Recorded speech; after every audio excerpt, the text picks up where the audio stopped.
All right, guys, we'll go ahead and get started.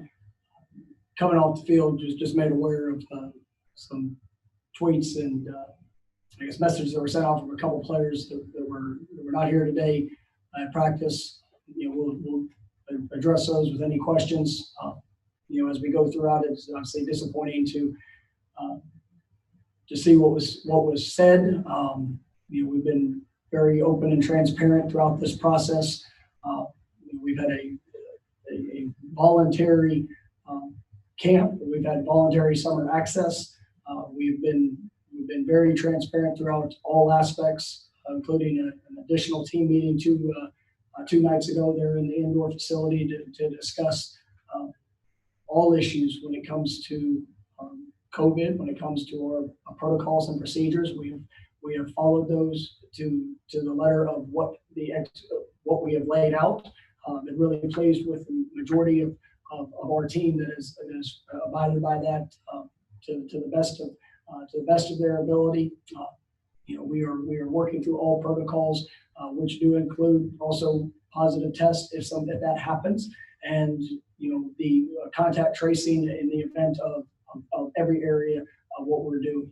And that's when the players are here within the facility as well as the information we gather from when they're away from the facility. So, like I said, disappointed to see or to hear about the messages that were put out there. But we're been very transparent throughout this process. And once again, we have had a voluntary policy with all of our players, all of our staff throughout this camp, and all mandatory summer access. And so I look forward to taking questions. Obviously today's practice was a special teams emphasis. You were a little bit shorter with guys in practice today. I thought they did a solid job, trying to continue to work with the fundamentals. We're still working through the process of our growth, and we've got a lot of areas that we got to continue to improve on with our overall mindset and approach to practice and what we're doing. But I can tell the guys, they want to improve, they want to get better, and that's what we're going to continue to push to help get them to that point. And I am excited about the potential of what this team has. I'll go ahead and start taking questions.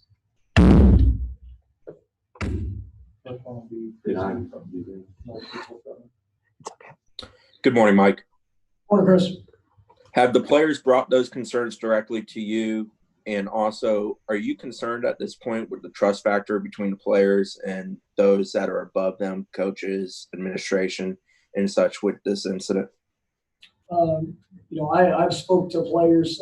We had a full team open forum 2 nights ago in the indoor, and I've had some individual conversations with players as well, just addressing any concerns that they have, addressing updating them on the status of who they're around and what they're around. I mean, any positive tests we have went through.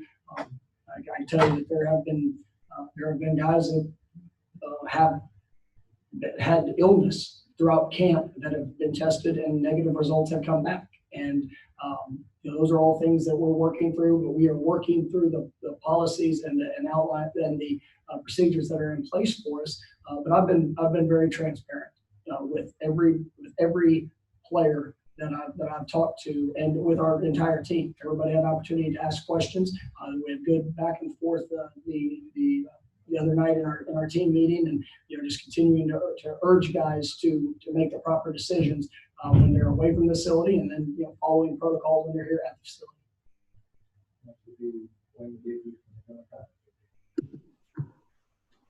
Hey, Coach. A couple of the messages and tweets called into question how often players are being tested. How often is each player being tested currently? We had a test, an entire team and staff test a week before camp started, and we're having a test today in the first week of camp.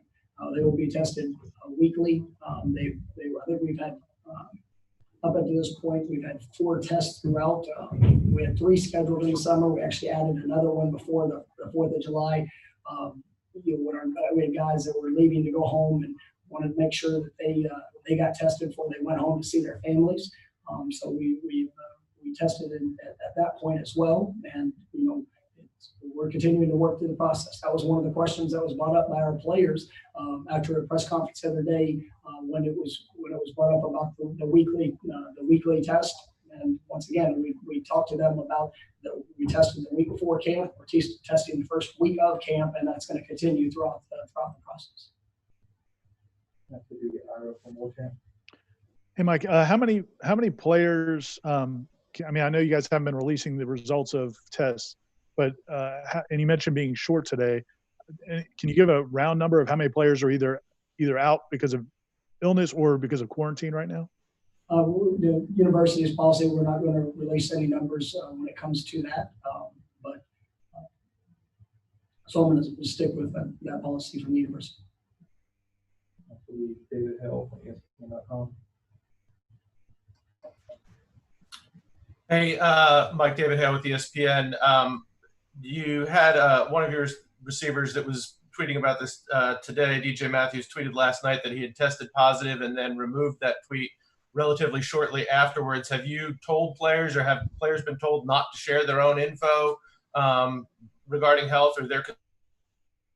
I have not said that I spoke with DJ last night, and I did not mention anything about his tweet. I was checking with how he was doing after finding out about the positive test. And I will say that as we come back to camp, just like every year when we're coming into camp, we talk about understanding, respecting people's privacy and what they're willing to post. Every player has an opportunity to post anything about their own individual situation. To be honest with you, I'm not sure why DJ took it down. I've not asked him in any regards to that. But on the flip side, the only thing we ever ask our players not to do is comment on somebody else's situation, injury, anything that could violate some of the HIPAA things that we have in place. When it comes to other student athletes, that's what we encourage our guys to limit whenever they're talking about others and injuries, things like that. Hey, Mike, just so I understand everything correctly, Warren said that the coaching staff or people have lied to him. Do you have any idea specifically what he's talking about there? I do not. Thanks. That would be Matt 14 from the Athletic. Hi, Coach. About a week into practice now, you've had a number of guys tweet their displeasure. There have been 2 Power 5 conferences already say they're not going to play this fall. I mean, from your perspective as a head coach, how's this supposed to work, given all of the hurdles that have happened just a week since returning? Well, we have a lot of young men that were just on the football field working to get better. We have a lot of guys that are sacrificing, players, coaches, everybody involved to make sure we're following the protocols that are in place to put ourselves in the best position to play this game that these young men love to play and the coaches love to coach. And it is challenging. It's challenging for our country. It's challenging for everybody involved. But it takes great sacrifice to be able to do that. And we have coaches that are not staying at their own homes. We have coaches with families. We have players with families. I mean, but the protocols are there for a reason. And once again, this is completely voluntary. Everything that we're doing, we fully respect everybody's decision whether they want to be here or whether they do not want to be here. But we've got a bunch of guys that are on this team that have worked extremely hard for this opportunity, and I feel like it's my job to make sure that we have a protocols and a structure in place for them to be able to be safe, to be able to have confidence in where they're coming to work every single day, and to once again play and improve in this game that they love. Back to Ira. So, Coach, with the HIPAA policies, are you guys able to share with the players when other players have tested positive, or do you think is that lack of information maybe part of the frustration on the players' part? Well, we also have a contact tracing, policy. And so as we're going through everything when it comes to our meeting rooms, everything, how we're structured in regards to our standard operating procedures, expectations of players with wearing masks when they're in the facility, or expectations of wearing masks when they're in the meeting rooms, the spacing that we have, those things are in place for a reason. As coaches, we have consistently and constantly reminding players to follow the procedures that they're supposed to follow. But there are questions, and whenever a player tests positive, and this has been the same way throughout the summer, we obviously go through the steps of who they've been around, where they maintaining social distance, were they wearing a mask, and then you work to connect the dots. This is not just with our football program. This is our athletic program, our university. All these policies and procedures are in place, and so, like I said, is coming off the practice field, and obviously you're hearing a lot of what I guess was put out whenever we were there.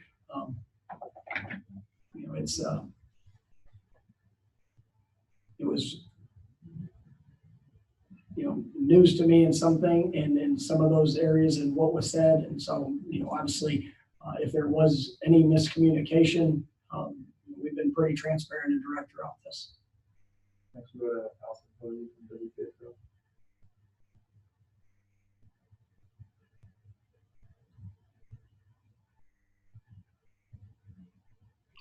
There we go. Sorry about that. You said you didn't know why Warren tweeted what he did. Do you plan on, one, talking with him, because obviously he thinks there is an issue, and two, just can you confirm who was not at practice today? I will not confirm who was at or was not at practice, but I spoke with Warren last night. We actually had a one-on-one conversation with all of the correct and relevant information of where we are, and so I'm sure we'll have a follow-up here this afternoon. Once again, I just got off the practice field, so I've not got a chance to talk to any of those guys, but I have spoke to the three guys that have been mentioned within the last, whatever it is, 24 hours. So Andrea Ableton from ESPN.com. Mike, this is the second time in a couple of months you've had players go on social media to express displeasure with some things that are happening in the program. Do you feel like that's a reflection on you and the communication, or how do you kind of start to get a handle on that? It's a work in progress. Obviously, this is there is a transition. Anytime there's a new staff or a new leader into a program, there is a transitional experience that we all have to work through. And the issue with back in May with Marvin, I was able to come out and understand where my mistake was made. I incorrectly used the word every in a statement that was made in an interview, and I own that. I own that decision. We came together as a team. The players have a right to post wherever they want to post. I'm not going to control the players' social media. Everybody has a platform that they can use. How they use it comes down to their choice. Obviously, I support our players in their voice and the platform that they have. The issue that's happening today, it is a separate issue, and I feel very confident in how we operate each and every day with the policies and the protocols that are in place. It's disappointing to hear what was put out there, but that once again, anybody with a Twitter account can make a statement, and obviously those statements are sending a message, but I feel very confident in how we operate this program. I've got a lifetime of a career involved in the game of football, and being a coach and being a player, and to a standard of how I live each and every day. And I am totally confident in the way that I come to work every single day to help impact these kids, to help build them in all areas. And it is new to them. It is new. But at the end of the day, the integrity of how we operate. I stand by it every single day. And do people make mistakes? Yes, I made a mistake in May by not being completely clear with every word. But how we operate with our program is to build these young men and to help teach them, life lessons as well as making them the best football players they can be. Hey, Coach, have any parents been reaching out just to double check on all the protocols going on? And then a separate question, if a season were to be shut down, how would you handle keeping your players on campus or sending them back home? Well, to answer the first question, we've tried to be very proactive since May in having parent meetings. I think we've had four parent teleconferences, which I've been a part of and led those meetings along with our medical personnel, laying out the protocols of how we're going to operate. We actually had one, I believe it was a Wednesday night before we reported, continuing to emphasize the voluntary nature of what we're doing. And also, helping the parents understand, the expectation of an encouragement for their players, not only when they're here at the facility, but when they're away from the facility, and what they're going to do, making sure that they're practicing the same procedures that we have whenever they're in the facility. It takes a lot of people to help encourage these young men, 18 to 22-year-olds, to encourage them to the sacrifices that are needed to be able to do things to the standard of what we'd like it to be done. And so we've had a very open line of communication with the parents. Some elect to be on the call, some for whatever reason are not on all the calls. And so, but we've had a very open line of communication with question and answers at the end of each and every one of them, trying to make sure that we're assisting them through the process, because we are here, and it is our job and responsibility to provide a place for their loved ones to be safe every day.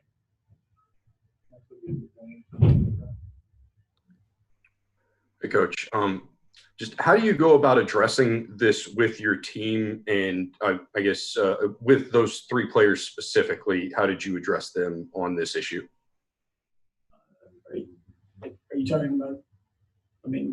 I guess I don't fully understand your question. Are you talking about the tweet that was put out at practice today, or are you talking about? I was talking about the tweets that were, or the messages that were put out at practice during practice today. With those, how do you address those three? How did you address those three players? And do you plan to address the entire team about this issue? We're very open in all aspects, and so as a team, we will have an open discussion, much like we had an open discussion 2 nights ago, and once again yesterday after practice, just about player well-being. And even yesterday after practice was not just about COVID; it's about all aspects. And that's part of being a college football player, and running and leading a college football team, is that we're all in this together. And there's going to be things that happen. There's going to be good days. There's going to be bad days. Good practices, bad practices. But we're all in this to help benefit and grow each other. It is our job to make sure we provide an open and transparent protocol and policies for how we're going to operate within COVID. And I absolutely feel confident in how we've done that, and the information that is presented. I will say that there are times that rumors and thoughts and speculation which are untrue, they tend to spread. And at the end of the day, we try to address everything with our team to the best of our ability, what we're allowed to share on all situations, because I believe that communication helps throughout. When situations arise, you're able to work through. And I feel very confident in what the future will be and where the conversations will go. Coach, players that opt out, 2 questions. Players that opt out, can they opt back in? And would you characterize the absences today at practice? Are they all medically excused absences, or were any, not under that sort of category? Once again, I'm not going to talk about practice and who was there and who was not. But when it comes to players that are opting out and opting in, when you opt out, it makes it more challenging to opt back in, because you are no longer you're no longer living under those standards and protocols of how we operate each and every day. We know that we have a couple situations that are unique to themselves, and we encourage those young men when they choose not to be a part of the program each and every day to make sure that they are still doing things the right way when it comes to the policies and procedures that need to be in place. But when they're not coming into our facility, when they're not doing that consistently, it's hard. And I mean, these guys know that it's hard once you're not living under that to just jump back in at a further point. I'm not saying that it's not possible, but it definitely presents challenges. Next would be Darren Stoltzfus from Orlando. Hey, Coach, you've really stressed the transparency and being open, but where's this disconnect coming from? Like, why are these guys putting this out on Twitter? It's not just any random person tweeting. This is a player on your football team. Yes, sir. And that's those are conversations that, obviously, like I said, I'm disappointed to what I've heard that was said. But at the end of the day, there will be follow-up conversations to get a better understanding. And so I go to work every single day. I live my life every single day to a certain standard. And I absolutely feel very confident in the way that we're doing things, the way that we're doing things as a coaching staff, as a university, as a program. It's like I said, it's disappointing that some of the things that are said were put out there. But once again, I mean, if everybody has the right to make a statement, and that's what a statement was made. Go back to David from ESPN. Hey, Mike, I wanted to see if I could get you to clarify for me. You had said within the last, 24 hours, you had spoken with each of those three players, Tamari and DJ and Warren individually.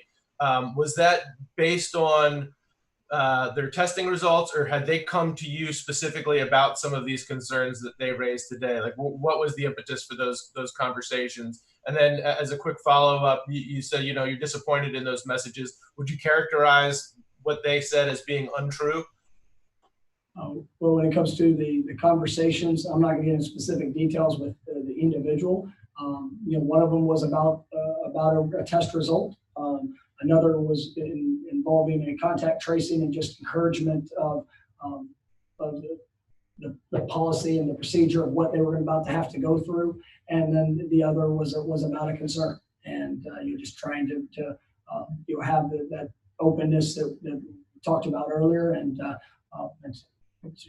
honestly, I've just heard the message. I have not actually physically seen it. So I will say that there are some aspects of what I heard that are untrue.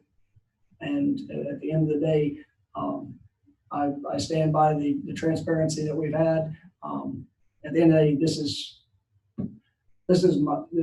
who we are. And it's just disappointing to hear that. But once again, if there is some disconnect, I'm more than willing to have further conversations about that, and we'll go from there. Last question will be from Kurt from the Democrat.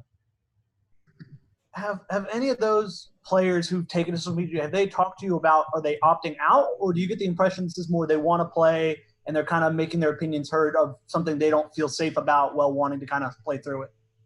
I don't want to speculate on for any of those young men. Everybody's had the opportunity to, like I said, we are operating in a voluntary fashion. So there's no player or coach, anybody involved in the program that is being forced to be here. On the flip side, the only thing that we ask them to do is to make sure that they are following the proper protocols in how we operate each and every day, so that we keep people safe, but not only when they're here within the facility, but how the decisions they're making when they're away from the facility over breaks or when they are at home. So it does take a lot of sacrifice for these young men, and we ask them to embrace that challenge. That's good. Thank you, guys.